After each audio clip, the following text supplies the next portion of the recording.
ये कैसे all of you, कैसे हो आप सब? उम्मीद करता हूँ आप सब अच्छे होंगे।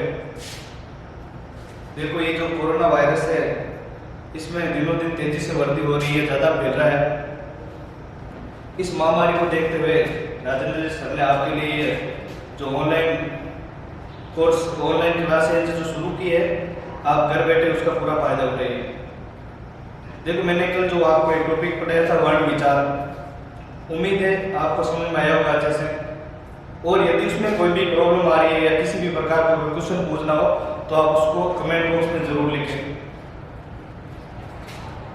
फिर एक बार देखो आप 9th और 10th दोनों क्लास में क्या क्या सिलेबस है उस सिलेबस के बारे में देखिए। फिर ये इसमें कॉमन क्या चीज़ है दोनों में, 9th में भी है और 10th में भी, वो देखिए। देखो एक बार मैं आपको यहाँ सिलेबस नोट करा रहा हूँ, वो देखो एक बार सामने देखो आप। जैसे यहाँ सबसे जो फर्स्ट टॉपिक है उसका नाम है वर्ण विचार। वर्ण विचार। फिर आगे देखिएगा सेकंड जो टॉपिक है उसका नाम है संधि।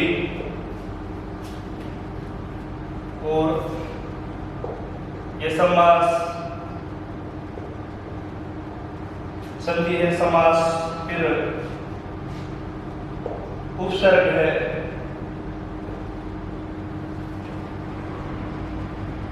फिर प्रत्यय है, और एक है आपके सब कारक।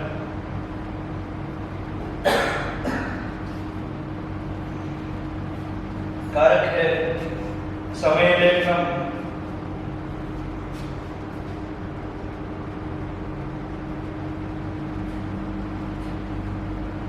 और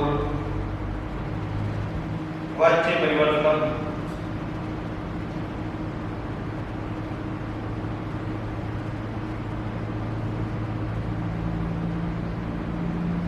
तो ये आपके सामने है, देखो ये टॉपिक है। और इनमें से जो कुछ टॉपिक है वो 9th और 10th दोनों में कॉमन है। जैसे ये वर्ण विचार है, ये 9th में भी है और ये 10th में भी है। फिर देखो संधि, ये संधि भी 9th और 10th दोनों क्लास में है। और ये समास है, ये भी दोनों में है। फिर ये उपसर्ग, ये 9th का है। और प्रत्यय, ये भी 9th और 10th दोनों क्लासों में है। फिर ये कारक, ये भी दोनों क्लासों में भी कॉमन है, 9th और 10th। फिर ये समय लेखन और ये वाच्य परिवर्तन, ये दोनों जो टॉपिक है ये आपके 10th के सिलेबस में है। तो देखो ये पहले जो कॉमन है 9th और 10th दोनों में जो कॉमन है वो ले रहे हैं। उस पर आज वर्ण विचार पढ़ाया था कल, वो तो लगभग पूरा हो गया, थोड़ा सा रहा है, लेकिन उसको मैं बाद में आज जो नया टॉपिक है आपके सामने वो संधि शुरू कर रहा हूँ। देखो ये सिलेबस है, आपको जानना होना चाहिए आपके सामने। यदि लिख रहे हो तो आप एक बार सिलेबस को नोट कर लीजिए।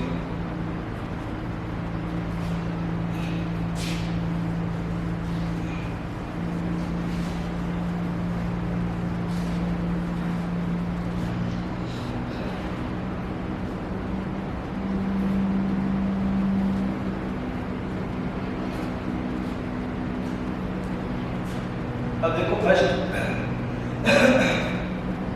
जो फर्स्ट टॉपिक है उसका नाम है आपके आज संधि प्रकरणम।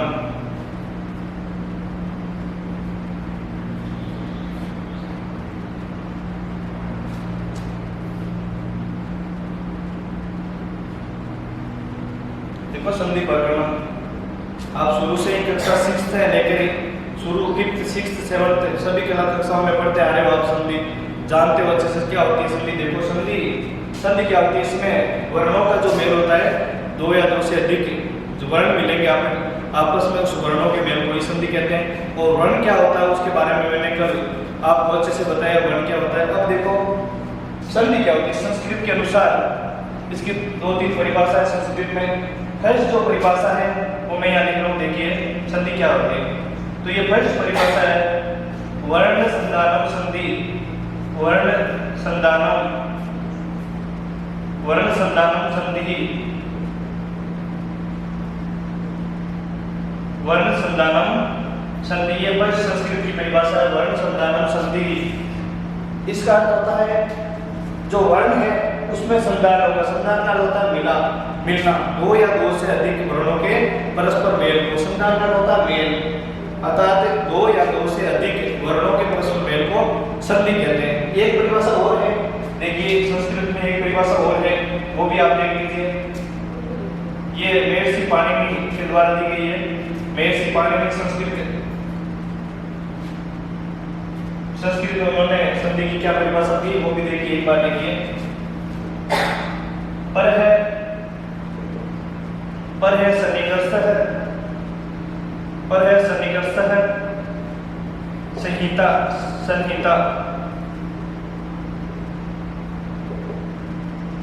देखो ये जो परिभाषा है महर्षि पाणिनि की है और उन्होंने ये परिभाषा दी। देखिए पर है सन्निकर्ष है संहिता, इसका अर्थ होता है कि जो वर्ण है या स्वर मान लो या वर्ण मान लो, वर्णों की अत्यधिक निकटता, यदि वर्ण आपस में मिलकर ज्यादा निकट आ जाए तो उस निकटता को संधि कहते हैं। देखिए वर्णों की अत्यधिक निकटता को संधि कहते हैं। कैसे देखिए यहाँ,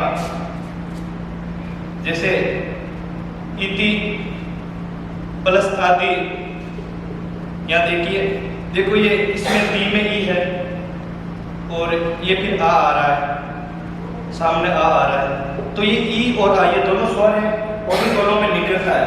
इन दोनों में क्या है, निकटता होने के कारण से इसे संधि कह सकते हैं। निकटता होने के कारण से संधि कह सकते हैं। महर्षि पाणिनि की ये परिभाषा है कि वर्णों की अत्यधिक निकटता को भी हम संधि कह सकते हैं। और ये फर्स्ट वाली देखो वर्ण संधानम संधि, अर्थात दो वर्णों के परस्पर मेल को संधि कहते हैं। ये तो हो गया आपके सामने परिभाषा।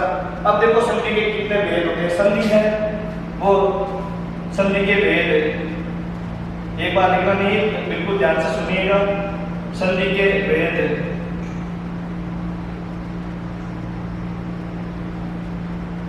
देखो संधि के मुख्य रूप से संस्कृत में 3 भेद होते हैं। वो कौन कौन से? फर्स्ट पर आपके सामने अज संधि, अज का अर्थ आपको बताया मैंने, अज का होता है स्वर, स्वर संधि।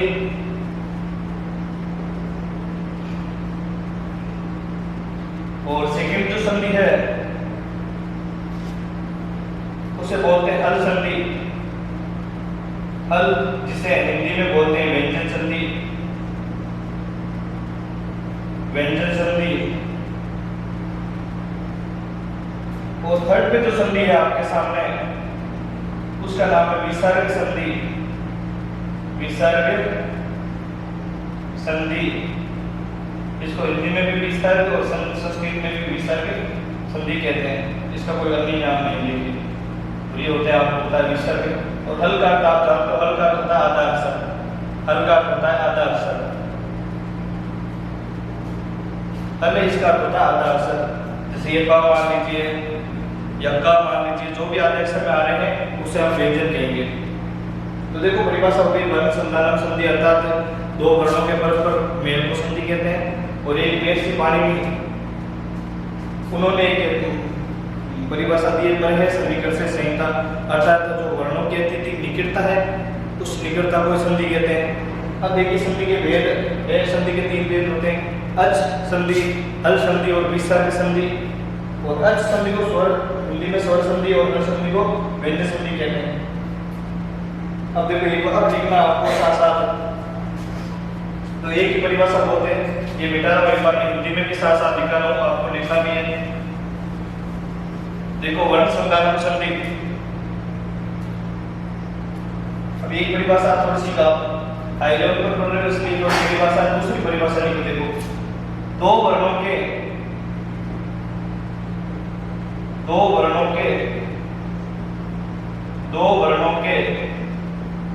मिलने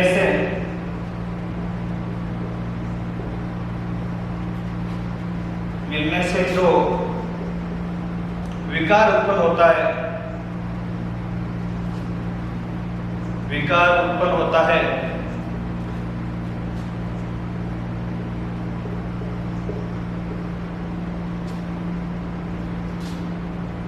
उसे संधि कहते हैं, उसे संधि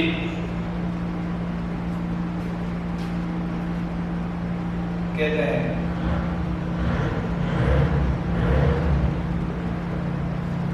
देखो दो वर्ण मिलेंगे आपस में और मिलते ही उनमें क्या कोई विकार या परिवर्तन, परिवर्तन भी कह सकते हैं, विकार या परिवर्तन।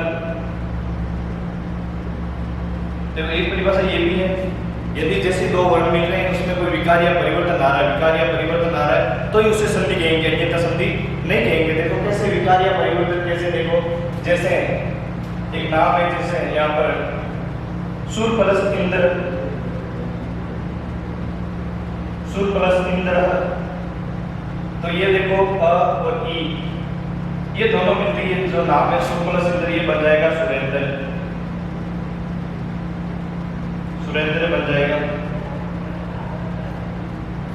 इसी प्रकार एक और देखिए सदा प्लस एव, आ और ए ये दोनों मिलते ही ये नाम बन जाएगा सदैव, सदा प्लस एव सदैव। इसी प्रकार और देखिए जैसे एक नाम है प्रति प्लस एकम, प्रति प्लस एकम, ये हो जाएगा आपके प्रति एकम।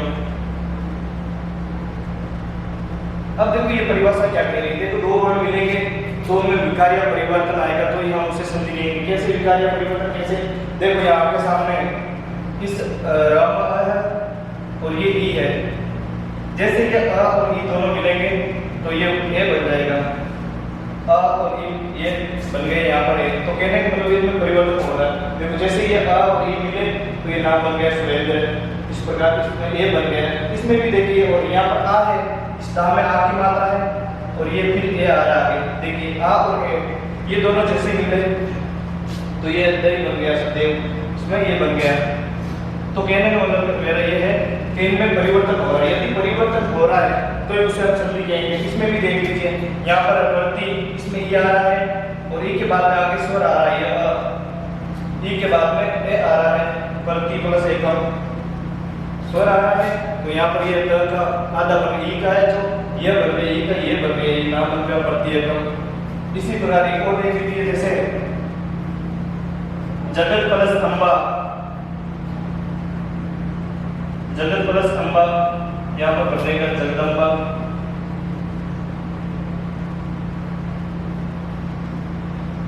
नमः प्लस है तो ये बन जाएगा आपके नमस्ते। तो यहाँ पर देखो विसर्ग का यहाँ से बन रहा है और इसमें भी ये त और ए, त और अ का जैसे मेल होते ही ये जो त है ये दे को लगा, त है ये दे का दे बन गया, इसमें ई का ये बन गया, तो कहने का मतलब ये है ई का ये बन गया। कहने का मतलब है इसमें विकार या परिवर्तन होंगे तो उसे हम संधि कहेंगे, जैसे विकार या परिवर्तन हुआ उसे हम संधि कहेंगे।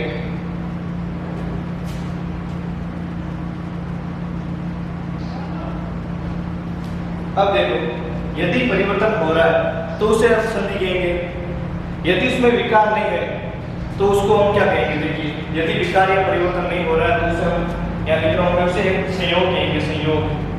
केवल निर्णय में कोई विकार या परिवर्तन नहीं हो रहा है उसे संयोग कहेंगे। देखो कैसे, एक नाम है देखिए सत्यम प्लस एव,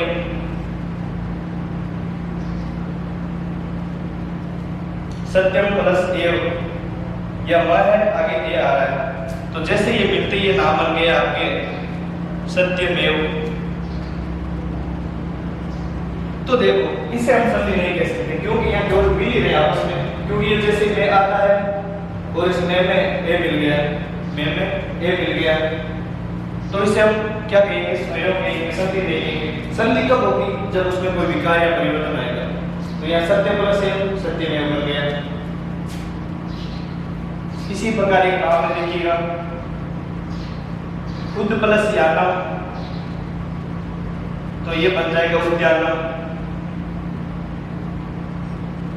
तो देखो इसमें भी कोई परिवर्तन नहीं होगा, उद्यान वैसे भी लिख सकते हैं हम और इसको वैसे भी उद्यानम, उद्यानम वैसे भी लिख सकते हैं। तो देखो इसमें भी कोई परिवर्तन नहीं हो रहा, ले आ रहा है आगे ये आ रहा है, ये दोनों मिल रहे हैं, लेकिन ये ले का कोई चेंज नहीं हो रहा है, इसमें कोई परिवर्तन नहीं हो रहा है, इस कारण से इनको हम कहेंगे संयोग। यदि परिवर्तन हो जाए तो उसे हम संधि कहते हैं और यदि परिवर्तन नहीं हो रहा है तो उसे हम संयोग कहते हैं। अब देखिए आपको बताया मैंने संधि के भेद, संधि के जो संधि है उसके 3 भेद होते हैं संधि के। फर्स्ट है आपके अच संधि,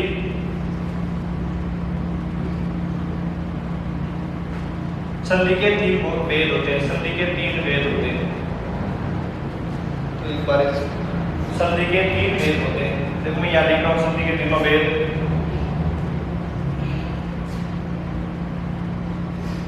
संधि के 3 भेद होते हैं।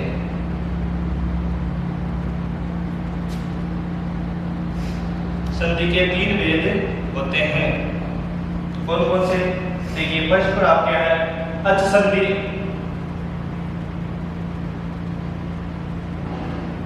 अच संधि।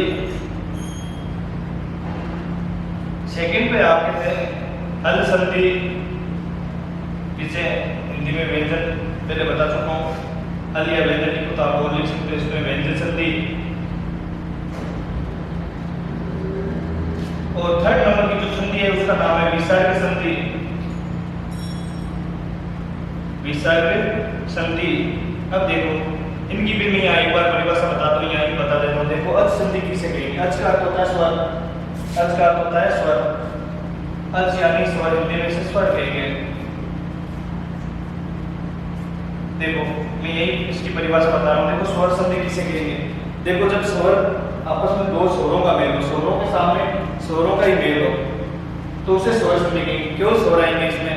और स्वर आपको मैंने बताया 13 होते हैं संस्कृत में, कली वन विचार में आपको बताया तो स्वर होते हैं, क्यों? लोग स्वरों का ही मेल होगा।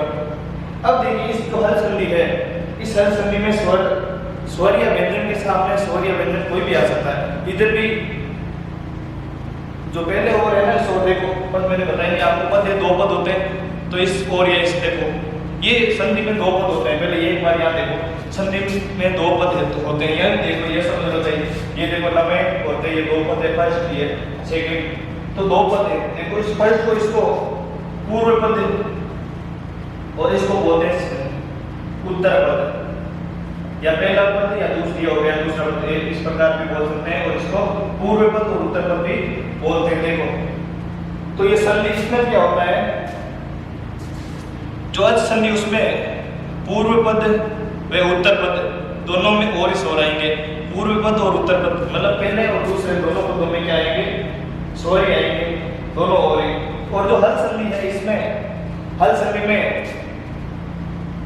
स्वर भी हो सकता है, स्वर या व्यंजन के बाद में, स्वर या व्यंजन के बाद में स्वर या व्यंजन आ सकते, दोनों ही आ सकते हैं, स्वर या व्यंजन आ सकते हैं। देखिए व्यंजन संधि है, इसमें स्वर या व्यंजन के बाद में स्वर या व्यंजन दोनों आ सकते हैं, उसे व्यंजन संधि कहते हैं। और अब देखिए जो विसर्ग संधि है, इसमें क्या देखिए विसर्ग के बाद में, इसमें क्या परिभाषा है? विसर्ग के बाद में स्वर या व्यंजन, स्वर भी आ सकता है और व्यंजन भी आ सकता है। विसर्ग के बाद में स्वर या व्यंजन दोनों में से कोई सा भी आ सकता है, तो उसे विसर्ग संधि कहेंगे। एक बार आप इसको नोट कर लीजिए।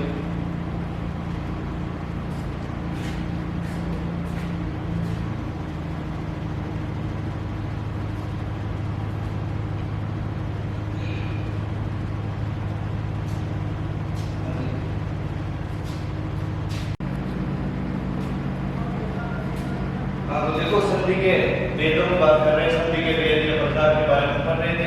अब एक बार ऐसे करते हैं, संधि के जो भेद है उनको हम उदाहरण के रूप में, एग्जाम्पल के रूप में पढ़ते हैं। देखिए सबसे पहले मैंने बताया था आपको अच संधि, अच या स्वर, एक नंबर है अच या स्वर संधि, अच या स्वर संधि। इसमें क्या होता है अच या स्वर संधि में, तो दोनों और स्वर आएंगे, अच प्लस अच। अच का समझ रहे हो? अच का होता स्वर, तो यह दोनों और अच प्लस अच का मेल होगा। कैसे देख लीजिए यहाँ पर, गज प्लस इंद्र, तो ये बनेगा गजेंद्र।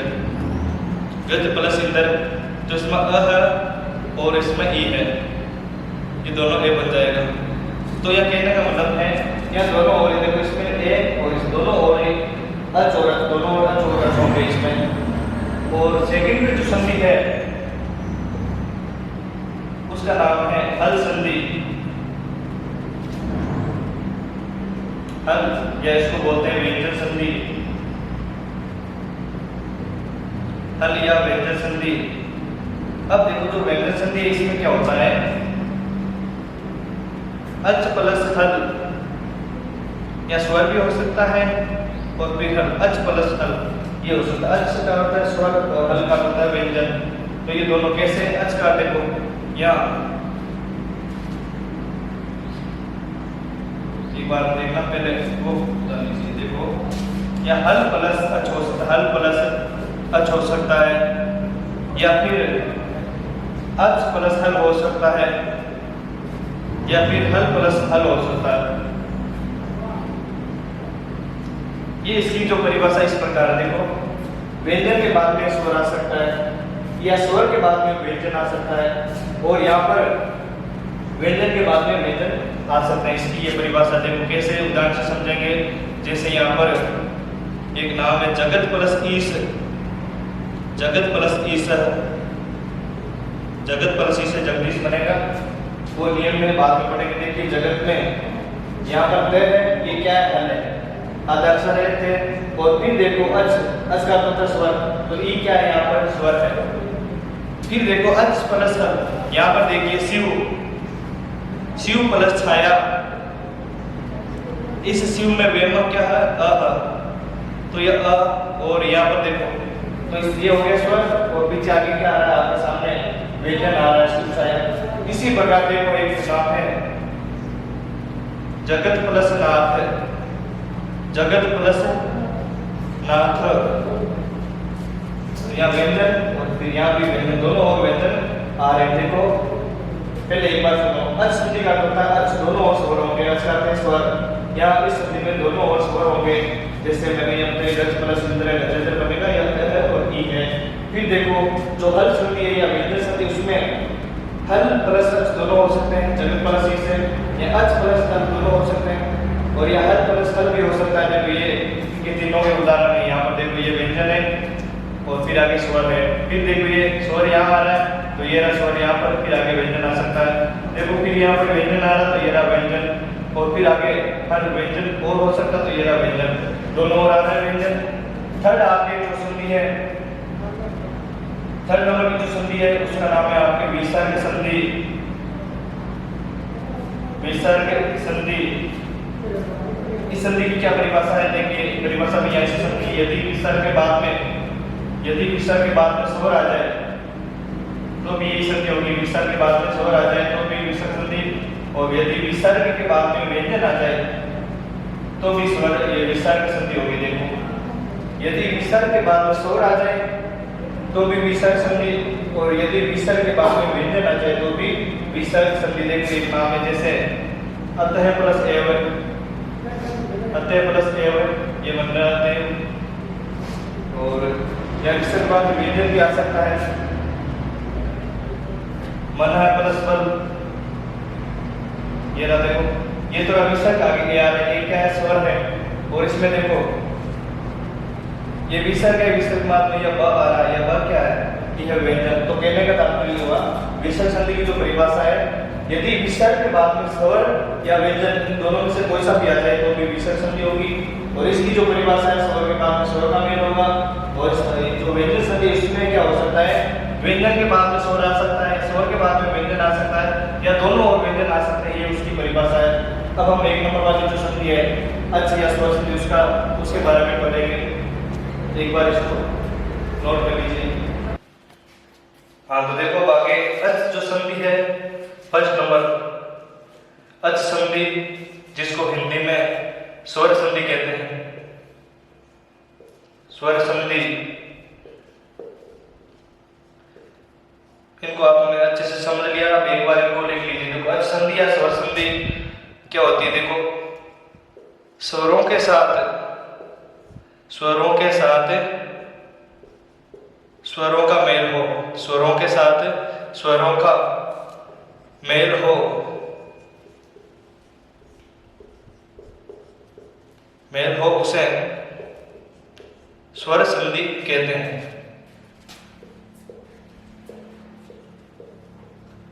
स्वर संधि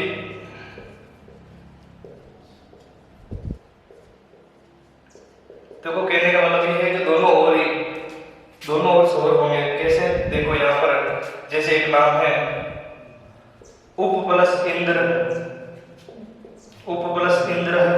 यहाँ इस प में अ है और ये ई। यहाँ देखो प्रथम पद और सेकंड पद दोनों में ही दोनों ओर स्वर आ रहे हैं। ये भी है और ये ई, दोनों ओर स्वर आ रहे हैं। तो कहने मतलब है कि इसमें दोनों ओर स्वर होंगे, दोनों ओर स्वरों का मेल होगा, तो ये संधि होगी स्वर संधि। उप प्लस इंद्र ये बनेगा उपेंद्र, तो ये दोनों स्वर है। अ प्लस ई ये मिलकर ए बन जाएगा उपेंद्र। इसी प्रकार देखो यदि प्लस अपी, यहाँ पर भी देखिए यह ई है, इसमें ई की मात्रा है, आगे अ आ रहा है, यहाँ ई है और ये ए आ रहा है, ये दोनों मिलके इसे बन जाए यद्यपि। ऐसे यदि प्लस अपी यद्यपि, इसको ऐसे भी लिख सकते हैं यद्यपि। तो इसी ई का ये बन गया। ये देखो दोनों ओर स्वर आ रहे हैं। फिर देखो ये जो स्वर संधि है इसके मुख्य रूप से 8 भेद होते हैं। मुख्य से 8 भेद होते हैं, 8 प्रकार होते हैं। जो स्वर संधि है इसके 8 भेद होते हैं। स्वर संधि के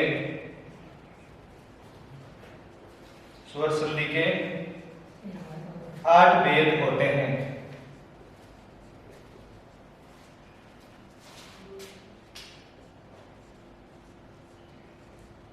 स्वर संधि के 8 भेद होते हैं। कौन कौन से? देखो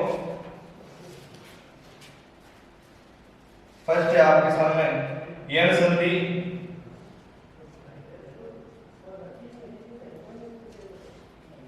सेकंड है अयादि संधि,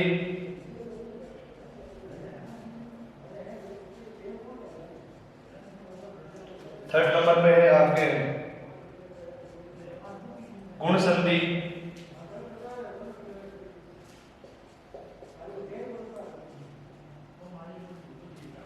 और फोर्थ नंबर पे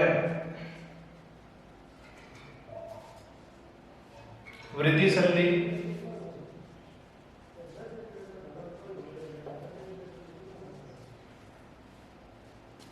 और फिफ्थ नंबर पे आपका होगी दीर्घ संधि।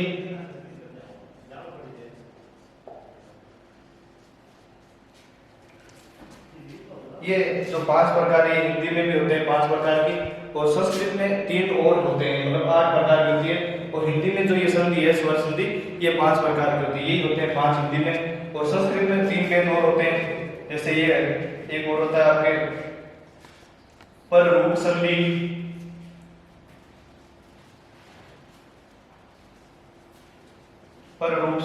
और 7 नंबर पे है आपके पूर्व रूप संधि,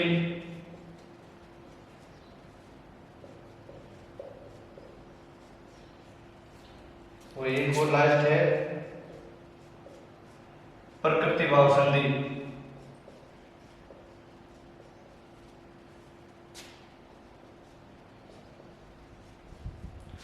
देखो जो संधि है इसके पहले संधि को समझिए। देखो दोनों ओर, जिस संधि में स्वर संधि क्या होती है, इसमें दोनों ओर स्वरों का मेल होगा। जैसे यहाँ पर देखिए उप प्लस इंद्र, यहाँ दोनों ओर स्वर आ रहे हैं इस कारण से इसका नाम भी स्वर संधि है, दोनों ओर है, और ये दोनों स्वर है। और इसमें भी देखो ई और ये दोनों ओर स्वर आ रहे हैं इस कारण से इसका नाम है स्वर संधि। और स्वर संधि को संस्कृत में कहते हैं अच संधि। और जो ये अच संधि इसके संस्कृत में 8 प्रकार होते हैं या 8 भेद होते हैं। देखो यण संधि, अयादि संधि, गुण संधि, वृद्धि संधि, दीर्घ, पररूप, पूर्व रूप और प्रकृति भाव।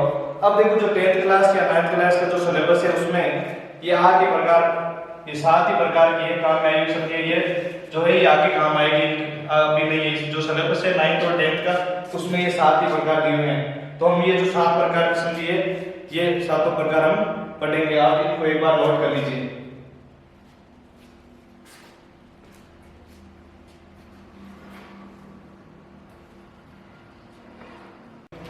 एक नंबर जो संधि है इसका नाम है यण संधि।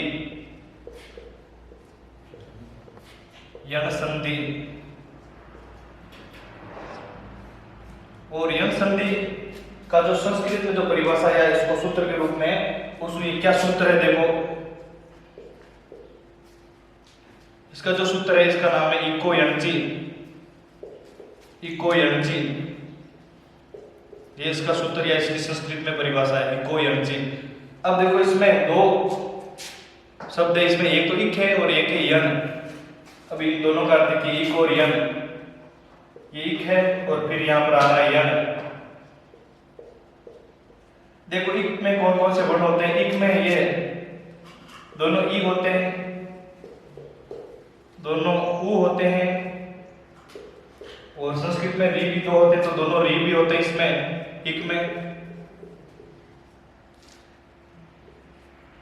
और एक संस्कृत में और स्वर है जिसका नाम है द्री, ये भी इसमें होता है। और यण है, इस यण में क्या क्या होता है? इसमें देखो य व र और एक होता है ये ल। देखो ये होते हैं संस्कृत में, और ये परिभाषा देखो, ये संधि की परिभाषा है संस्कृत में। इको यणची इसका अर्थ होता है यदि ई या ई के बाद में, यदि ई या ई के बाद में यदि ए समान स्वर आ जाए, ए समान, समान नहीं होना चाहिए, ए समान स्वर, तो यदि ई या ई के बाद में यदि ए समान स्वर आ जाए तो उसका ये बन जाएगा। यदि ई या ई के बाद में ए समान स्वर आ जाए तो इसका यह बन जाएगा। और सेकंड इसका देखो नियम में, यदि ऊ या ऊ के बाद में ए समान स्वर आ जाए तो उसका वह बन जाएगा। और री या री के बाद में भी यदि ए समान स्वर आ जाए तो उसका रे बन जाएगा, और दरी है इसका ले बन जाएगा। देखो ये नियम है इसलिए, यदि ई या ई के बाद में ए समान स्वर है तो यह ऊ का वह बन जाएगा, री का रे बन जाएगा, और दरी का ले बन जाएगा। अब देखो इस संधि की जो यण संधि, इसकी पहचान क्या होती है? देखो यण संधि का पहचान देखो यण संधि की पहचान क्या है? यदि आपके सामने आधा अक्षर आना चाहिए, आधा अक्षर आना चाहिए, और आधे अक्षर के बाद में या तो ये आना चाहिए, या फिर व, या र, या फिर ल, इनमें से कोई सा भी आ जाए। यदि आधा अक्षर है और आधा अक्षर के बाद में य, व, र, ल, इनमें से कोई सा भी वर्ण आ जाए तो वहां पर यण संधि होगी, य, व, र, ल। तो ये इसकी पहचान होती है, यण संधि की पहचान होती है आधे अक्षर और आधे अक्षर के बाद में या तो ये आ जाए, या फिर वह आ जाए, या फिर र आ जाए, या फिर ले आ जाए, वहां पर यण संधि होगी। अब देखो कैसे, जैसे मैं यहाँ लिख रहा हूँ उदाहरण, जैसे यहाँ पर देखो प्रति एकम, जैसे प्रति एकम है, स्वागतम है, समूहादेश है,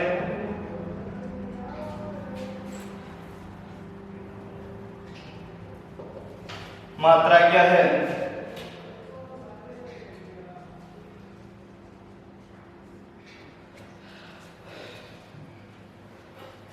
इसी प्रकार एक नाम है लाकृति,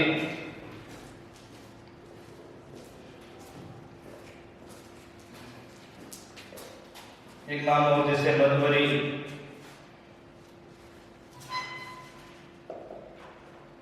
मधुबरी है, पठामियम है, पठामियम,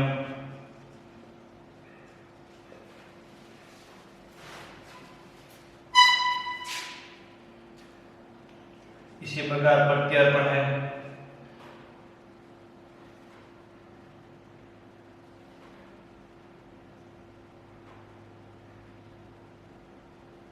इस प्रकार प्रत्यय,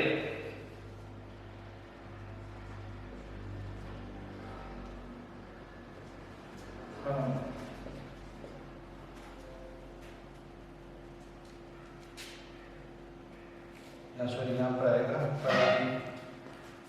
प्रत्यर्पणम है। और इसी प्रकार गद्य, गद्य अवरोध है, गद्य अवरोध है। इसी प्रकार गद्य अवरोध है, रीति अनुसार है ये। तो बहुत सारे उदाहरण है आपके सामने, एक बार इनको देखिए। देखो यहाँ पर इसकी जो पहचान है इस संधि की क्या है? यदि आधा अक्षर होना चाहिए और आधे अक्षर के बाद में यह व इनमें से कोई सा भी हो। जैसे यहाँ पर देखो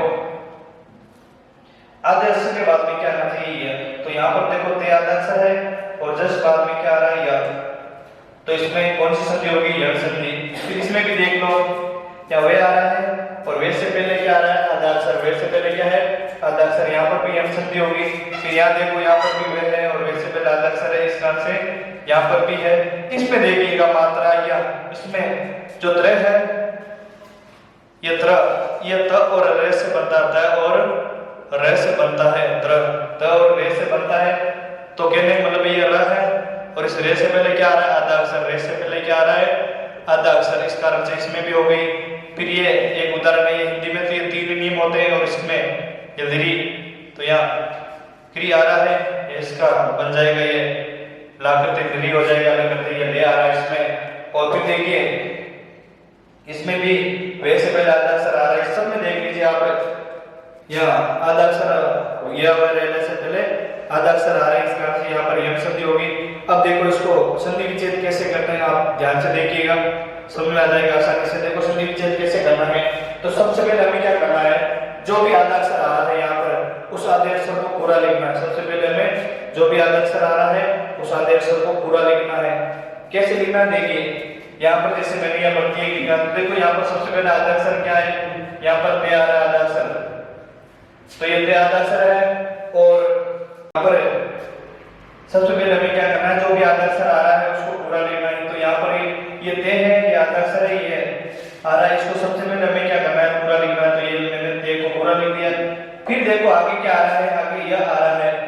ये आने के कारण से जो मात्रा है इनमें से लगेगी, ई या ई की इनमें से कोई सी मात्रा लगती है, वो आपको देख के पता चल जाएगा। अब देखो, आप जैसे ही ये आने के कारण से यहाँ मात्रा लगा दो ई या ई में से, तो ऐसे कर दो, ई हो गया, ई प्रति बन गया।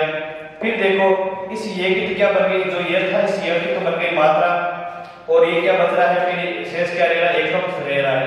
क्यों? इस ये की बन गई, केवल आधे ये की बनी है। जो आधे ये, इस आधे ये की मात्रा बनी है, क्योंकि जो इस आधे ये की बन गई मात्रा, फिर ये बच रहा है, ये वाला है, तो प्रति प्लस एकम इस प्रकार होगा। इसी प्रकार देखिए स्वागतम, इसमें क्या करना है?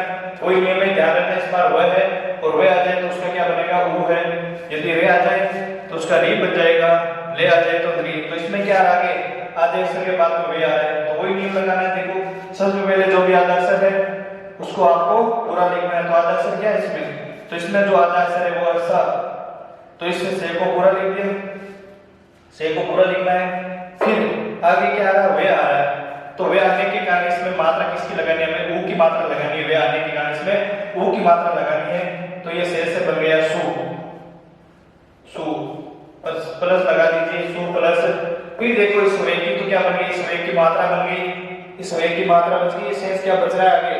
तो ये आगतम आ रहा है, सु प्लस आगतम, इस प्रकार बनेगा सु प्लस आगतम। एक और बता रहा हूं आपको मैं, ये री वाला बता देता हूं एक। फिर देखो ये मात्रा क्या, इसमें क्या होता है? इसमें आधा अक्षर क्या है? देखिए मैंने बताया और इससे बनाया, तो उसमें ते आधा अक्षर है, तो ये मां, फिर ये ते आधा अक्षर है, ते को पूरा लिखना है। अब आगे ते के बाद में क्या आ रहा है? रे आ रहा है, तो रे आ रहा है तो हमें मात्रा किसकी लगानी है? री, री की मात्रा लगानी है, छोटी चाहे बड़ी। अब देखो री ज्यादा छोटी आती है, इसमें छोटी री है उसका प्रयोग हो रहा है। तो यहाँ पर देखो री की आपको पता है री की मात्रा ऐसे लगती है, तो ये मात्री हो जाएगा, मात्री प्लस ये तो इसकी बन गई, ये त्रे है ना, इसकी ते की तो मात्रा बन गई। तो शेष क्या रह रहा है? यहाँ पर आज्ञा रह रहा है, आज्ञा। तो ये तीनों के बता दिए मैंने। इस प्रकार ये ला बन रहा है, तो इस ला का क्या बन जाएगा? री बन जाएगा। ये भी इस प्रकार, इसमें कोई ये नहीं है, क्यों संस्कृत में नियम है, हिंदी में तो याद नहीं है, क्यों संस्कृत का इस प्रकार हो जाएगा, री प्लस आकृति, ये बन जाएगा लाकृति। अब देखो ये है, ये इसकी पहचान और ये हो गई। और हमें क्या करना है? सबसे पहले जो भी आधा अक्षर है उसको पूरा लिखना है। फिर यह वे रहने के अनुसार जो भी आ रहा है यह वे रहने इसके अनुसार हमें मात्रा लगानी है। ये नियम है, आपको थोड़ा सा ध्यान से देख लेना, इस वीडियो को अच्छे से समझ में आ जाएगी। तो ये सब चीजें, और ये जो जितने भी उदाहरण है यहाँ पर, इनको आपको घर पे प्रैक्टिस करना है और सबको संधि विच्छेद करना है। अब देखो एक और बता देता हूँ आपके लिए। यहाँ पर देख लीजिए कोई सा भी है, जैसे ये आ गया पट्ठा नियम। तो यहाँ देखो सबसे पहले क्या करना है? हमें जो भी आधा अक्षर है उसको पूरा लिखना है। इसमें आधा अक्षर कौन सा? में आ रहा है, तो उसमें को पूरा लिखना है। अब देखना में के बाद में क्या आ रहा है? तो ये आ रहा है। ये आने के कारण हमें मात्रा एक ही लगानी है। अब देखो आप पट्ठा में ये लिखा में ये संस्कृत में पढ़ते आ रहे हो, तो इसमें मात्रा कैसे होती है? छोटी मात्रा होती है पट्ठा में, प्लस इस ये की तो क्या बन गई, इस ये की तो ये ई बन गई, मात्रा बन गई, शेष क्या रह रहा है, ये अहम रह रहा है। इस ये की तो मात्रा बन गई, इस ये में जो ए था वो रह रहा है, तो ये हो जाएगा 98 प्लस 1 98, इस प्रकार ये बन जाएगी। और ये घर पे आपको सबका संधि विच्छेद करना है। और जो भी संधि में जो भी समस्या आ रही है वो आप कमेंट बॉक्स में जरूर लिखिए, उसको सॉल्व करो। ठीक है, एक बार इनको उठा लीजिए, आप नोट कीजिए।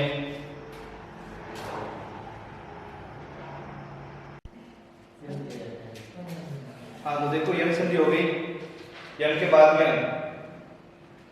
अगली जो संधि है सेकंड नंबर वो है आपके अयाती संधि।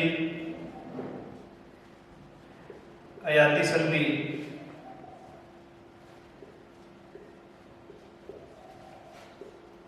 तो अयाती संधि की जो संस्कृत में ये परिभाषा है वो सूत्र के रूप में है।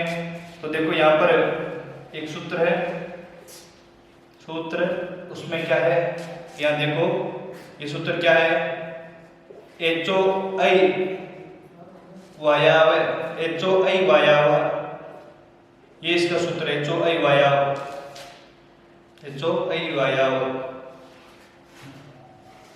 ये इसका सूत्र है, एचो आई वायाव, ये हो गया इसका सूत्र। ये परिभाषा भी मान लिया संस्कृत में इसकी परिभाषा है।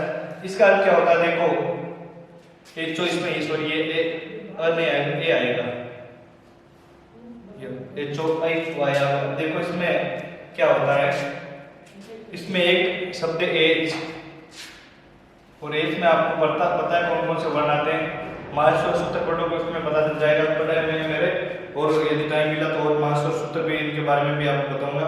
उनमें एक एज बनता है, इस एज में कौन कौन से वर्ण होते हैं। देखो इसमें एज में ए होता है, ओ होता है, ए ओ आई,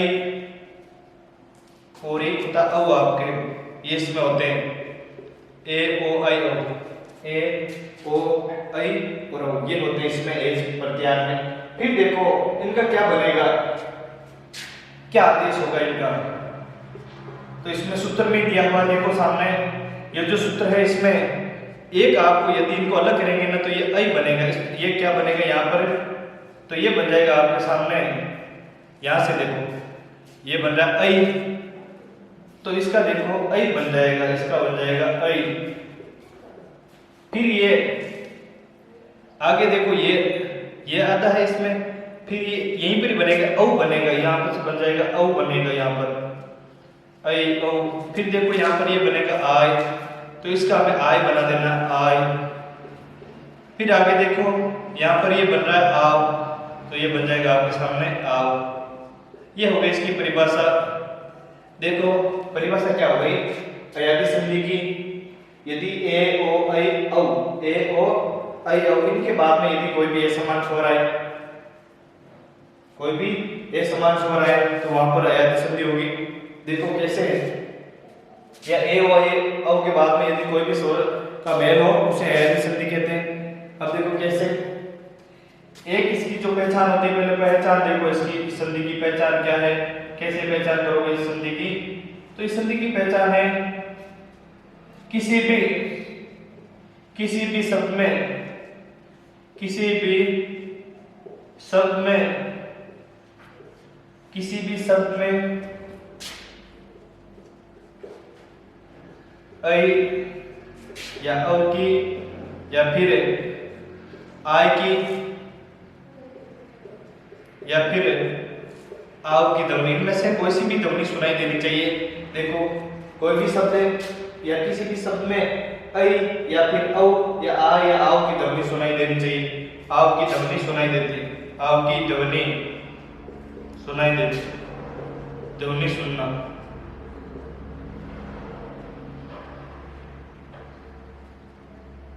ध्वनि की सुनाई। देखो इसमें यदि कोई भी शब्द है उसमें इन चारों में से कोई भी ध्वनि सुनाई दे रही है तो वहां पर अयाती संधि होगी। कैसे, एक नाम लिखा हूं मैं यहाँ पर, देखो नायक, नायक है, या फिर देखिए पवन, ये पवन है। फिर यहाँ पर एक नाम है पावक, इसी प्रकार एक नाम है भगवती। इसी प्रकार एक नाम है जयनम। जयनम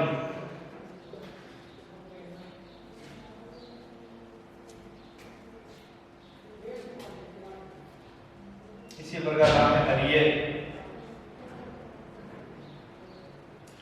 इसी प्रकार एक नाम है श्रावक है। श्रावक है ना, छोटा बच्चा शावक होता है ना, शावक के छोटा बच्चा, सिंह का जो छोटा बच्चा उसको शावक कहते हैं, शावक का है। और इसी प्रकार एक नाम है पवित्र। बहुत सारे ऐसे उदाहरण मिल जाएंगे आपको, यहाँ से आप समझिए। देखो नायक, इसी प्रकार गायक भी हो सकता है, गायक, गायक का संस्कृत में हो जाएगा गायक का। फिर देखो यहाँ पर इस प्रकार बहुत सारे उदाहरण हैं। अब क्या करना है, पहचान मैंने बताई। यदि किसी भी शब्द में ऐ औ आय आओ इनकी ध्वनियां सुनाई दे रही है तो यहाँ पर हो गया आपके याद संधि ऑप्शन। अब कैसे देखो, नायक, नायक बोलोगे तो उसमें आयक ये ध्वनि सुनाई दे रही है। पवन, पवन, अवन जैसे बोलोगे तो इसमें पवन, अवन ये औ की ध्वनि सुनाई दे रही है। इसी प्रकार ये पावक है, पावक, इसमें आव, आव, आव ना, आव की ध्वनि सुनाई दे रही है। फिर देखो भवती, इसमें अवती, भवती, इसमें भी अव की ध्वनि सुनाई दे रही है। तो सब में देखे हरिये ऐ, यहाँ पर ऐ की ध्वनि सुनाई दे रही है। इसमें श्रावक, आवक, आव की, यहाँ पे आव की, और इसमें अव, भवित, अवित, अव, और इसमें गायक आय की ध्वनि सुनाई दे रही है। सब में ध्वनि सुनाई दे रही है। तो कहने मतलब है इसमें अयादि संधि होगी। अब देखो संधि विच्छेद कैसे करना है। जो भी ध्वनि सुनाई दे रही है वहां से इसको संधि विच्छेद, जहां पर ये ध्वनि सुनाई दे रही है वहां से इसको संधि विच्छेद करना है। और जैसे ऐ की ध्वनि सुनाई यहाँ पर दे रही है, जैसे इसमें देखिए नायक, आय यहाँ पर ध्वनि सुनाई दे रही है, यहाँ से ये संधि विच्छेद होगा। संधि विच्छेद होगा, इस आय का क्या बनाना है, आय का बन जाएगा आपके सामने, इस आय का ऐ बन जाएगा। देखो ये, तो मैं इसको नहीं को अलग कर रहा हूँ यहाँ से, और ये आय है ना, इस आय का हमें क्या बनाना है, इस बार इस आय का हमें ऐ बनाना है। तो इसका मतलब समझ रहे हो आप, इसका मतलब है दो मात्रा नहीं प्लस, फिर आय कितनी बन गई आपके सामने, मात्रा बन गई नहीं। फिर ये क्या बच रहा है, ये पीछे लिख दो, नाय प्लस नायक। इसी प्रकार देखो पवन, कौन सी ध्वनि सुनाई दे रही है, पवन में औ की ध्वनि सुनाई दे रही है। और ये औ का क्या बन जाएगा, औ का बन जाएगा आपके सामने, ओ बन जाएगा पवन। तो ये देखो पवन क्या हो, कैसे होगा, पौ औ है तो ओ की मात्रा लगा दो यहाँ से, तो ये हो गया पौ प्लस औ की मात्रा बन गई, शेष क्या रहेगा, तो अन शेष रहेगा, पौ प्लस अन, पवन। इसी प्रकार एक नाम है पावक है। पावक में केवल ध्वनि सुनाई दे रही है, यहाँ पर आव की ध्वनि सुनाई दे रही है, आव की ध्वनि सुनाई दे रही है। तो इस आव का क्या बन जाएगा, ये आव की ध्वनि सुनाई दे रही है, तो मात्रा किसकी लगानी है, हमें औ की मात्रा लगानी है। तो ये देखो जैसे हो जाएगा पौ, फिर प्लस ये आव की मात्रा बन गई, और क्या शेष रह रहा है, पौ प्लस अकर आव के। इसी प्रकार एक नाम है भवती, तो ये भो प्लस अति हो जाएगा, भो प्लस अति, औ के औ बन जाएगा, भो प्लस अति भवती। इसी प्रकार चेल का, तो ये ऐ की ध्वनि सुनाई दे रही है, और ऐ का क्या बन जाएगा, ऐ का ए बन जाएगा, ऐ का ए बन जाएगा, तो ये नाम हो जाएगा चे प्लस अनम। ऐ की मात्रा बन गई चे प्लस अनम, ये चैनम बन जाएगा। आगे आपको कोशिश करनी है ये हरिये, तो ये कैसे होगा ये बता देता हूँ। हरे प्लस ये हरे का बन जाएगा, हरे प्लस श्राव, श्रव प्लस अर्के, शावक है, सव प्लस अर्के, पवित्र, को प्लस इतर, गए प्लस, इस प्रकार हो जाएंगे। ये सबको आपको करना है। तो ये आपके सामने ये जो अयाती संधि ये भी कंप्लीट हो गई है, इसको आप नोट कर लीजिए और अच्छे से देखिए। फिर भी यदि समझ में नहीं आए तो कमेंट बॉक्स में जरूर लिखें।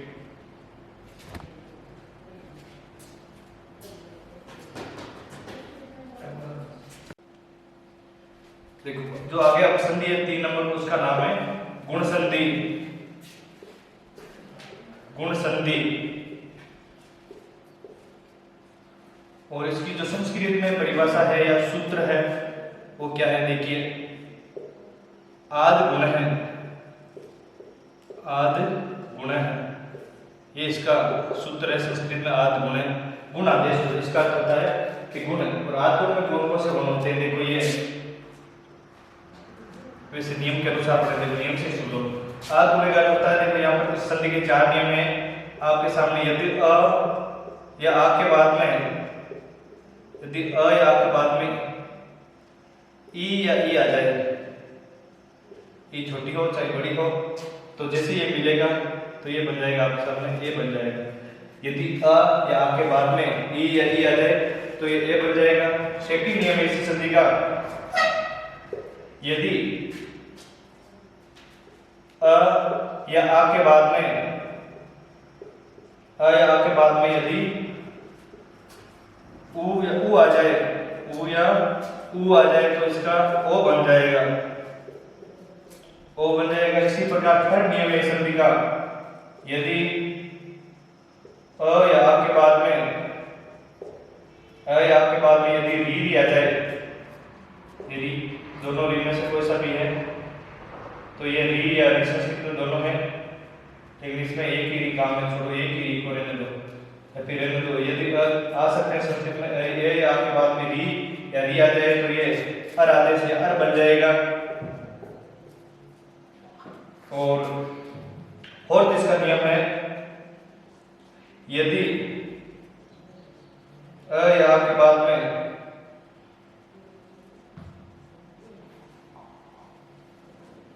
यदि अ या आ के बाद में यदि लरी ये स्वर है संस्कृत का, ये आ जाए तो इसका अल बन जाएगा। लरी स्वर है संस्कृत में और हिंदी में ये 3 नियम है। यदि ए या आ के बाद में ई आ जाए तो ए, उ या उ आ जाए तो ओ बन जाएगा, री आ जाए तो अल बन जाएगा, और एक लरी स्वर है लरी आ जाए तो ये आपके अल बन जाएगा। ये इसके और नियम है। अब इस संधि की जो पहचान क्या होती है, इनमें से देखो ये यदि कहीं पर भी ए की मात्रा आ जाए या ओ की मात्रा या फिर अर या अल आ जाए तो यहाँ पर ये आपके सामने गुण संधि होगी। कैसे देखो, जैसे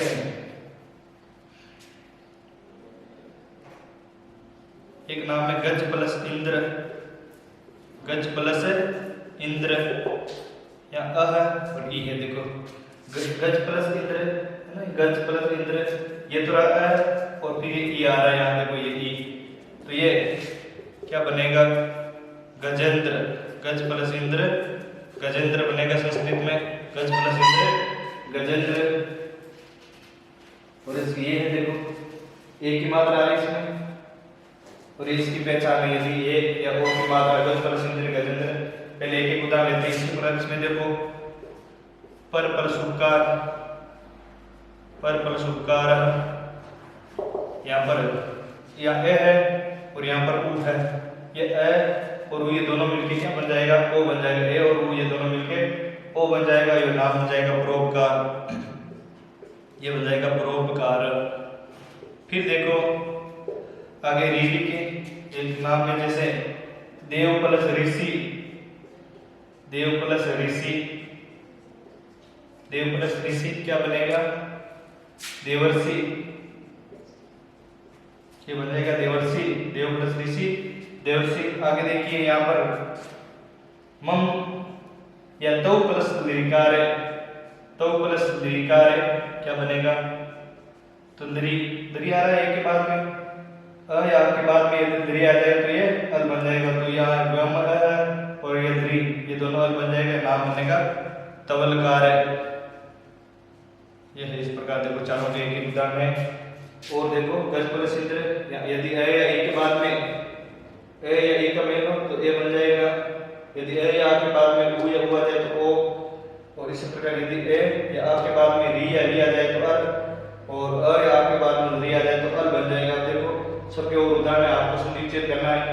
जहाँ पर भी यदि ए की मात्रा आ रही है तो इस प्रकार इसको एक को तो में ए या आ रखना, अ या आ रखना है, और दूसरी ओर में ई या ई में से रखना है। यदि ओ की मात्रा आ जाए तो एक और तो अ या आ में से रखना है, और दूसरी ओर में उ या उ को रखना है। इसी प्रकार यदि अर आ जाएगा पर यहाँ देखो अर्षि, देवर्षि बन रहा है अर्षि, तो यहाँ पर अर आ जाए तो अर आ जाए तो इसको एक और तो अ या आ में से रखना है, और दूसरी ओर री या री में से ये में रख दिया री। फिर देखो ये इसके ज्यादा उदाहरण नहीं है, एक और इसमें तो लकार एक इसी प्रकार मम लकार है, इसको संधि विच्छेद आपको करना है। क्या होगा, मम प्लस लिकार हो जाएगा, मम लिकार। इस प्रकार देखो बहुत सारे उदाहरण दे रहा हूँ, आपको संधि विच्छेद करना है। गजेंद्र है, रमेश है, रमेश का क्या होगा, रमा प्लस इसे रमेश है। संधि विच्छेद आपको करना है। परोपकार है, महोदय, इसमें महोदय है, चंद्रोदय है, हितोपदेश है, इन सबका संधि विच्छेद करना है। हितोपदेश है। सौर ऊर्जा, सौर ऊर्जा, गंगोर्मी है, गंगोर्मी, गंगा प्लस ऊर्मी, माह उदय, मान है जिसका उदय महादेव हो गया। हित प्लस उपदेशित, किसी का भला करने के लिए जो भी उपदेश देते हैं उसे हितोपदेश कहते हैं। सौर प्लस ऊर्जा, सौरोर्जा, सौर प्लस ऊर्जा, सौरोर्जा, गंगा प्लस ऊर्मी, गंगा नदी है, ऊर्मी का अर्थ होता है जो लहर होती है उसे लहर को कहते हैं। ये हो जाएगा गंगा प्लस ऊर्मी, गंगा प्लस ऊर्मी, ऊर्मी है लहर। अब देखो संधि में आपको ये भी ध्यान रखना है, संधि में क्या होता है, हम दोनों पदों को यदि अलग करेंगे फिर भी दोनों का अर्थ निकलेंगे तभी संधि मानी जाएगी। दोनों का अर्थ निकलना जरूरी है। एक मात्र है अयादी संधि, उसको छोड़ दी, अयादी में जरूरी नहीं है। बाकी जितनी भी संधियां इसमें नियम लागू होता है कि आप जो भी शब्द लिख रहे हो उसको संधि विच्छेद कर लो, और संधि विच्छेद करने के बाद भी उनके अर्थ निकलना जरूरी है। यहाँ पर भी देख लीजिए, सौर और ऊर्जा ये दोनों का अर्थ निकल रहे हैं। हित भला उपदेश कल्याण कर उपदेश देना। और फिर देखो माँ उदय, माँ प्लस उदय, मान है जिसका उदय, और इसी प्रकार देव और ऋषि दोनों का अर्थ निकल रहे हैं, देवर्षि। और रमेश, रमा प्लस इस हो जाएगा रमेश, रमा प्लस इस, रमा का है जो इस। और इसी प्रकार यहाँ सुरेश, सुर प्लस इस, सुरेश है। मेष है, माँ प्लस इस, मेष से बहुत सारे उदाहरण मिल जाएंगे आपको। मेष है, लंकेश है, लंका का है जो इस, लंकेश, लंकेश है। मानवेंद्र, मानवेंद्र, मानव प्लस इंद्र, मानवेंद्र, मानव प्लस इंद्र है, मानवेंद्र हो जाएगा। बहुत सारे उदाहरण है। और इसी प्रकार देवर्षि है। इसी प्रकार एक नाम है वर्षा प्लस ऋतु, क्या बनेगा, वर्ष, तो वर्षा प्लस ऋतु, वर्ष ऋतु। सप्त प्लस ऋषि, सप्तऋषि, सप्त प्लस ऋषि, इनको आपको मिलाना है। सप्त प्लस ऋषि, बहुत सारे उदाहरण है। तो ये संधि हो गई आपकी गुरु संधि। कोई भी प्रॉब्लम हो कमेंट बॉक्स में जरूर लिखें। ओके।